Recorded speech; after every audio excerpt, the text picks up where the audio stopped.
এই নামে যে কবিতা সন্ধ্যা মূলত আপনার প্রিয় মানে সবচেয়ে ভালোবাসার এবং সবচেয়ে যে জিনিসটা আমরা লালন করি,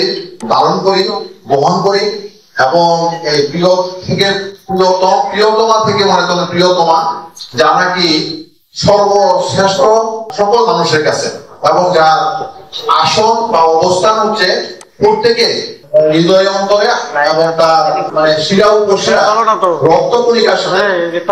আপনার সাথে আজকে এই প্রিয়তমা কবিতার একটি সন্ধ্যায় যে কবিতাগুলি আমাদের কবিরা লিখেছে নিঃসন্দেহে তাদের একটি শ্রেষ্ঠ একটি লেখা এখানে আবৃত্তি হবে। কাজে আমাদের উপস্থিতিটা মূলত আজকে সারা আমাদের মানে বাঙালি জাতির যে বিস্তৃতি মানে এত ব্যাপক, আজকে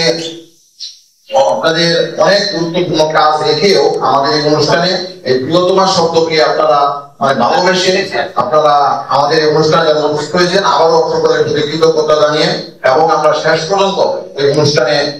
সবাই আমরা উপস্থিত থাকবো এবং অনুষ্ঠান শেষ করে আমরা একটি সফল অনুষ্ঠান আমাদের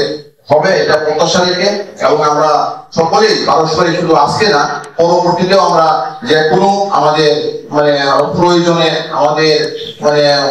যে কোনো আপনার আহ্বানে আমরা সাড়া দিব, পাশে থাকবো এই প্রত্যাশা রেখে এবং সকলের জীবন আপনার কল্যাণময় হোক, বরকতময় হোক, শান্তিময় হোক, সমৃদ্ধ হোক এবং আমরা যেন ভালো কাজে থাকতে পারি। আর বিশেষ করে কবি সাহিত্যিক যারা তারা হচ্ছে আসলে এই ভালো হচ্ছে শুধু ধারক বাহক না, এরা আপনার তারাই হচ্ছে আপনার তালিকা শক্তি। আপনার জাতি আপনার যে কোনো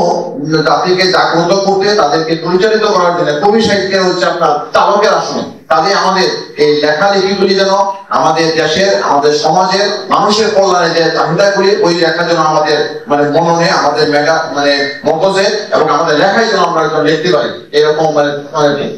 যোগ্যতা সৃষ্টিকর্তা আমাদেরকে দান করুক এবং সকল কবি সাহিত্যে আমাদের এই দেশের জন্য আমাদের জাতির জন্য যেন আমরা কাজ করতে পারি এই প্রত্যাশা রেখে সকলের সফলতা কামনা করে এবং আজকের এই অনুষ্ঠান যারা উপস্থিত তাদেরকে আবারও কৃতজ্ঞতা জানিয়ে আর বিশেষ করে আমাদের চন্দ্রিশ সাপন যদি লেখক মন্ডলীর আমি চেয়ারম্যান কিন্তু মূলত অনুষ্ঠান আপনার এই আয়োজনের সেই মানে মুখ্য ভূমিকা রেখেছে এবং একটা আহ্বায়ক কমিটি যাদের নাম ঘোষণা করেছে তাদের নাম আমি বলতেছি না, তাদেরও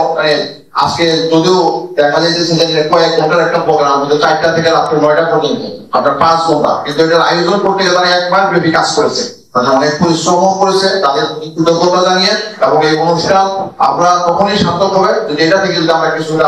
আহরণ করতে পারি এবং কিছুটা যদি আমরা নিজেদের প্রায়োগিক জীবনে আমরা প্রয়োগ করতে পারি এই প্রত্যাশা রেখে সকলের আবারও সফলতা কামনা করে এবং আমাদের লেখক উন্নয়ন কেন্দ্র যেন লেখকের উন্নয়নে যেন আমরা কাজ করতে পারি এই প্রত্যাশা রেখে এবং সকল লেখক যারা এখানে উপস্থিত আছে যারা উপস্থিত নাই আমাদের দেশের বাইরে অন্যান্য ভাষার যত লেখক আছে সকলের সফলতা কামনা করে এবং সমৃদ্ধ জীবন কামনা করে আমার এই সূচনা করতেও স্বাগত শেষ করি সকলের।